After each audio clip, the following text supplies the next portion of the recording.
오늘 본문 말씀의 배경이 되는 에베소는 소아시아, 즉 현재 터키 서부의 여러 도시 중에 가장 크고 중요한 도시였습니다. 또 에베소 교회는 소아시아 지역에 있는 교회 중에서 또한 가장 크고 중요한 교회였습니다. 사도 바울이 2차 선교 여행을 갔을 때 에베소를 방문했고 3차 여행 때 유럽과 아시아가 만나는 교통과 무역과 상업의 중심지인 이 큰 도시를 세계 복음 전파를 위한 선교센터로 선택하게 됩니다. 그래서 그곳에서 3년 동안이나 머물면서 두란노 서원에서 복음을 가르치고, 보통 한 곳에 오래 머물지 않는 바울에게는 아주 이례적으로 오랫동안 머물면서 복음 전파에 집중하고 공들인 교회였습니다. 바울의 노력과 또한 지정학적인 이유로 에베소 교회는 유대인에서 개종한 기독교인들, 또 유럽인과 아시아 출신의 이방인 출신 기독교인들, 그리고 부유한 교인들과 노예와 종 등 다양한 계층의 교인들이 함께 모여서 열정과 인내를 가지고 잘 성장해서 소아시아의 가장 중요한 교회가 되었습니다. 바울이 에베소 교회를 떠난 후에 아폴로, 디모데, 브리스길라와 아굴라, 그리고 사도 요한 등 유명한 목회자들이 이 교회를 섬기게 되었습니다. 이 에베소 교회에 보낸 서신은 바울이 로마에 있는 감옥에 갇혀 있었을 때 AD 62년에 기록되었는데, 이 편지를 쓴 이유는 자신들에게 복음을 가르쳤던 바울이 감옥에 갇히게 되니까 에베소 교회 교인들이 낙심하고 걱정하자 사도 바울은 자신은 복음을 전하다가 옥에 갇힌 것을 영광으로 생각한다면서 자신을 위해 염려하지 말고 기도해달라고 그런 내용하고, 또한 예수 믿는 자들로서의 그들의 믿음이 삶 속에서 실제로 실천되어야 된다는 것을 강조했고, 또 하나님께서 원하시고 기뻐하시는 신자의 모습과 교회의 모습을 훈계하는 내용을 담고 있습니다. 신약 성경의 27권의 책 중에서 13권을 사도 바울이 썼는데, 그 많은 사도 바울의 서신 중에 이 에베소서가 가장 깊은 영적이고 신학적인 영감을 가지고 있기 때문에 모든 서신들의 여왕이라고도 불립니다. 우리가 믿음 안에서 배운 것들을 실천하며 살지 않는다면 우리의 믿음은 진정성이 없는 껍데기에 불과합니다. 그러나 우리가 예수를 믿어도 날마다 믿음을 실천하면서 사는 것이 쉽지 않기 때문에 우리가 진정한 예수의 제자와 하나님의 자녀로서 신실한 삶을 살기 위해서는 우리는 매일 성령 하나님의 인도하심과 도움이 필요합니다. 우리가 성경을 통해서 배운 대로 살지 않는다면 우리는 율법을 잘 알고 겉으로는 잘 지키면서도 자신들의 삶에는 온전히 적용하지 못했던 바리새인들과 같게 되는 것입니다. 마태복음 23장 23절에 예수님께서는 그런 바리새인들을 이렇게 야단치셨습니다. 화 있을진저 외식하는 서기관들과 바리새인들이여, 너희가 박하와 회향과 근처의 11조는 들이되 율법에 더 중한 바 정의와 긍휼과 믿음은 버렸도다. 그러나 이것도 행하고 저것도 버리지 말아야 할지니라. 우리가 이렇게 겉으로만 크리스찬인 것처럼 종교인으로 살아가지만 실제로 삶의 진실한 기독교인의 모습이 없다면 성령님을 슬퍼하게 만드는 것입니다. 오늘의 본문 말씀 30절에 하나님의 성령을 근심하게 하지 말라.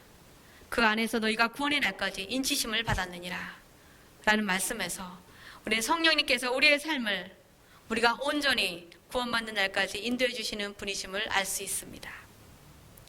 십자가에서 죽으신 지 3일 만에 살아나셔서 40일 동안 제자들에게 보이시고 하늘로 올라가신 후 열흘 만에 주님께서 약속하셨던 성령님께서 마가다락방에 모여 기도하는 제자들에게 임하게 되면서 이 세상에 첫 번째 교회가 생기게 되었습니다. 헬라어로 교회라는 말은 에클레시아라고 하는데, 이 말은 밖으로 불리움을 받은 자들의 모임이라는 것을 의미합니다. 하나님께서 하나님의 이름과 영광을 위해서 자신이 택한 자들을 불러 모이게 하신 것이 교회라는 것입니다. 교회는 건물이 아니라 하나님께서 부르신 자들이 모인 살아있는 유기체이고, 예수님은 교회의 머리가 되시고 우리 각 신자는 그리스도의 몸의 일부가 되는 것입니다. 에베소서 2장 20절 22절에 이렇게 말씀하십니다. 너희는 사도들과 선지자들의 터 위에 세우심을 입은 자라. 그리스도 예수께서 친히 모퉁이 돌이 되셨느니라.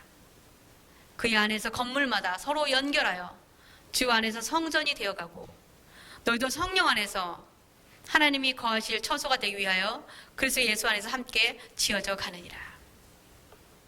이 말씀에서 우리는 우리 자신과 교회가 하나님이 거하시는 처소가 되어야 함을 알 수 있습니다. 성령님은 하나님의 백성을 찾아 부르시고 우리의 마음에 감동을 주셔서 회개하게 하시고 우리가 하나님께 돌아와 천국에 갈 때까지 우리를 인도해 주시는 분이십니다. 근데 성령이 우리의 마음 안에 거하지 않으시면 우리는 성령의 인도함을 받을 수가 없습니다.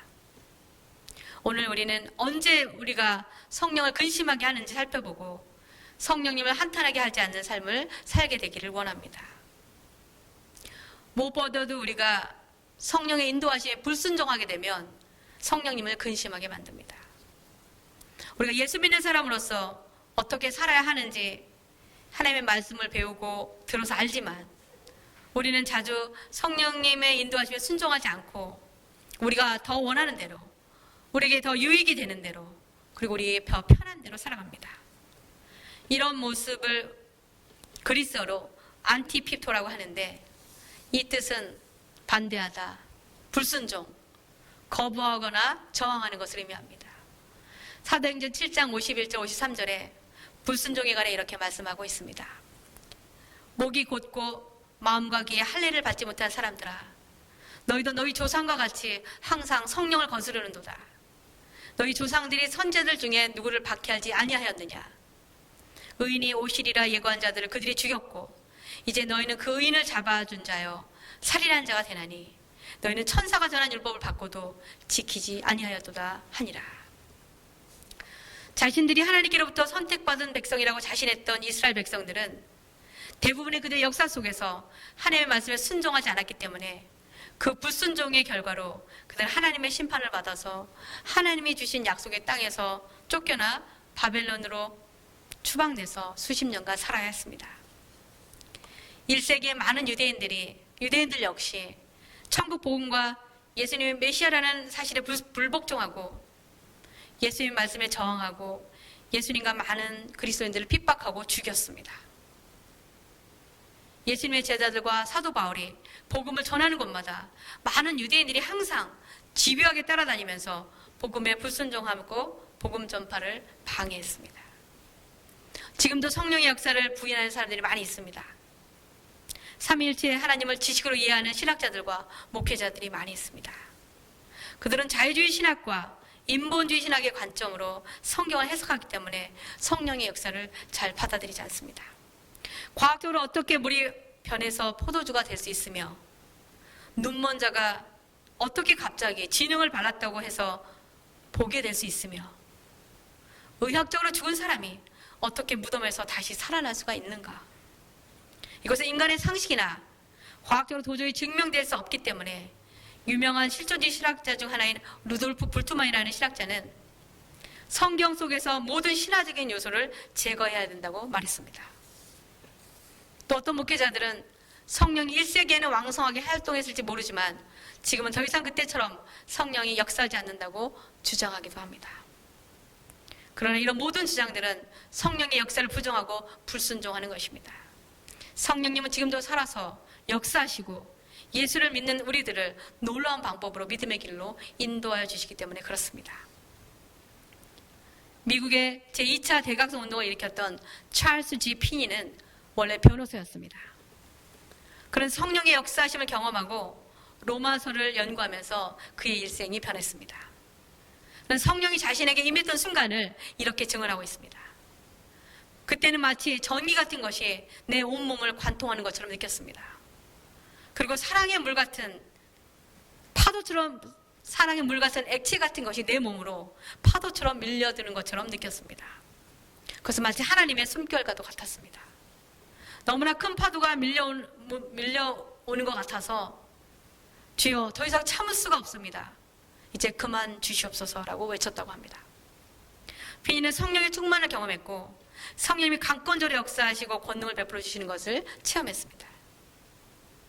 그리고 그는 법률가로 성공하려던 자기 스스로에게 이런 질문을 주고받았습니다. 근데 그 질문은 마치 하나님이 피니에게 물어보시는 것 같았습니다. 너 여기서 수습 기간이 끝나면 무엇을 하겠느냐? 법률사무소를 운영해야죠. 그 다음에는 은퇴 전까지 돈도 벌고 명성도 얻어야죠. 그 다음에는 은퇴하고 벌어놓은 돈으로 편히 쉬어야죠. 그 다음에는 글쎄요, 아마도 죽을 준비를 해야겠죠. 그 다음은 거기서 피니는 말문이 막히고 말았습니다. 그래서 그는 전심으로 하나님을 찾기로 결심했습니다. 그는 자신의 영혼에 대해서 진지하게 생각하게 되었습니다. 그는 이후에 그가 사람들을 쳐다만 보아도 그들이 죄를 회개할 만큼 영적인 큰 능력을 갖게 되었습니다. 우리가 이 피니의 고백을 들을 때 이분이 경험했던 성령 체험이 믿어지십니까? 우리도 하나님께서 성령을 통해 우리에게 말씀하실 때 하나님께서 우리에게 주시는 말씀으로 알아들을 수 있어야 합니다. 그리고 우리가 하나님의 음성을 들을 때 성령의 역사하심을 부인하거나 불순종하지 않도록 매우 조심해야 합니다. 우리가 성령의 인도하심에 순종하지 않으면 하나님의 영은 우리 안에 거할 수 없게 되기 때문에 그렇습니다. 우리가 성령을 근심하게 하는 또 다른 이유는 성령의 역사하심을 모욕하고 모독할 때입니다. 바리새인들은 예수님께서 성령의 권능으로 귀신 들려 볼 수 없고 들을 수도 없는 자를 고치셨을 때 예수님이 악한 영의 왕조로 불리는 바알세불이라는 악령의 힘으로 그를 고쳤다고 주장했습니다. 그러자 예수님께서 마가복음 3장 28절 29절에 내가 진실로 너희에게 이르노니 사람의 모든 죄와 모든 모독하는 일은 사하심을 얻되 누구든지 성령을 모독하는 자는 영원히 사하심을 얻지 못하고 영원한 죄가 되느니라 하시니라고 말씀하셨습니다. 우리가 성령께서 우리를 위해 행하신 놀라운 일들을 증언할 때 어떤 사람들은 그런 것이 어디 있냐고 비웃거나 조롱하거나 또 성령의 역사를 믿지 않고 우연히 일어난 일들을 마치 미신처럼 믿는다고 말하는 사람들도 있습니다. 그러나 이것은 성령의 역사하심을 모욕하는 것이므로 조심해야 합니다. 성령의 역사하심을 모욕한 죄는 용서받지도 못하는 큰 죄라고 예수님께서 직접 분명히 말씀하셨기 때문에 그렇습니다. 성령님은 또한 우리가 성령의 역사하심을 무시하거나 간과할 때 근심하십니다. 데살로니가전서 5장 19절 22절에 성령을 소멸하지 말며 예언을 멸시하지 말고 범사에 헤아려 좋은 것을 취하고 악은 어떤 모양이라도 버리라라고 말씀하셨습니다. 성경에서 성령은 불로 자주 묘사되었습니다. 이스라엘 백성들이 광야를 지날 때 성령님께서는 낮에는 구름 기둥으로 밤에는 불 기둥으로 그들을 인도하셨습니다. 둘 다 성령의 인도하심과 임재를 의미합니다.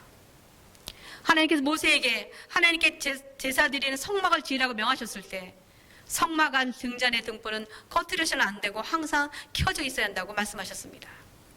출애굽기 27장 20절 21절에 너는 또 이스라엘 자손에게 명령하여 감나무로 짠 순수한 기름을 등불을 위하여 내게로 가져오게 하고 끊이지 않게 등불을 켜되 아론과 그의 아들들로 회막안 증거궤 앞 회장 밖에서 저녁부터 아침까지 항상 여호와 앞에 그 등불을 보살피게 하라.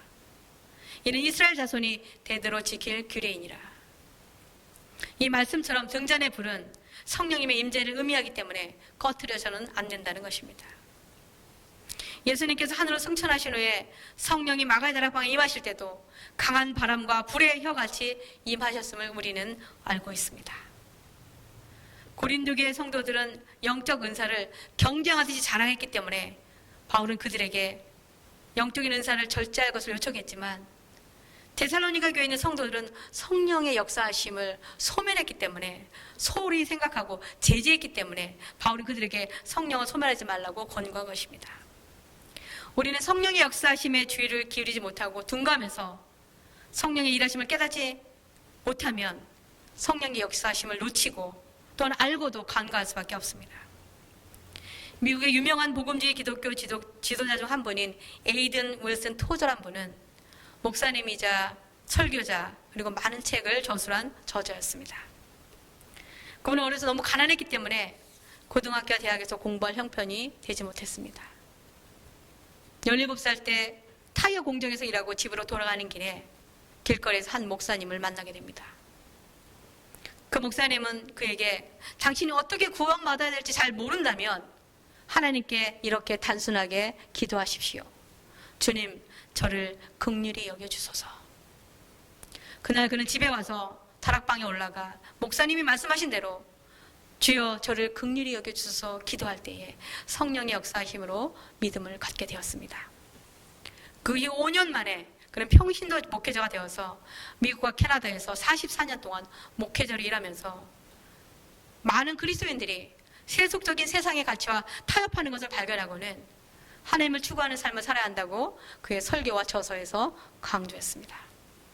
그는 그의 믿음대로 실천하고 그의 삶을 살려고 노력했는데 그래서 그와 그의 아내는 평생 자동차를 소유하지 않고 대중교통을 이용했고 그가 유명한 작가가 되어서 책에서 나오는 대부분의 수익은 가난한 사람들에게 나누어 주었습니다. 그의 설교와 글들을 편집해서 출간된 60여 권의 책 중에서 하나님을 추구함이라는 가장 유명한 그의 책에 그는 현대교회가 성령의 사역을 소홀히 생각하고 간과하고 있다는 것을 심각하게 걱정했습니다. 그럼 만약 신약의 초대교회에서 성령의 역사하심을 제거한다면 초대교회의 역사 중 95%가 중단되었을 것이라고 말했습니다. 많은 교회들이 성령의 사역보다 다양한 프로그램이나 이벤트 같은 것을 사역으로 바꾸고 어떤 일을 시작할 때 성령의 인도하심을 먼저 구하지 않습니다. 성령의 인도하심을 구하기보다 우리의 인간적인 계산과 계획을 앞세우기 쉽습니다. 그러나 그런 인간적인 방법으로는 교회는 결코 제대로 세워지지 않습니다. 오늘날 많은 교회가 성도들을 잃고 문을 닫아가고 있는 실정이지만 성령의 인도하심을 추구하는 교회와 성도들은 아직도 놀라운 하나님의 역사를 보고 있습니다. 저는 우리 교회가 항상 성령님의 임재를 구하고 성령의 인도하심에 따라 순종함으로 교회의 머리가 되시는 예수를 모시고 우리는 주님의 몸된 교회의 지체가 되어서 우리 교회를 든든하게 세워가기를 소망합니다. 그 외에도 우리는 성령님을 근심하지 않게 하기 위해서 32절의 말씀처럼 우리 안에 악독과 노함과 분냄과 떠드는 것과 비방하는 것을 모든 악의와 함께 버리고 서로 친절하게 하고 불쌍히 여기고 서로 용서하기를 하나님이 그리스도 안에서 우리를 용서하심과 같이 해야 할 것입니다. 저는 저와 여러분이 항상 성령님의 임재를 구하고 그분의 말씀에 순종해서 천국에 가는 날까지 성령님과 함께 동행하는 삶을 살게 되기를 주님의 이름으로 축원합니다. 기도하시겠습니다. 사랑의 아버지 하나님 감사합니다.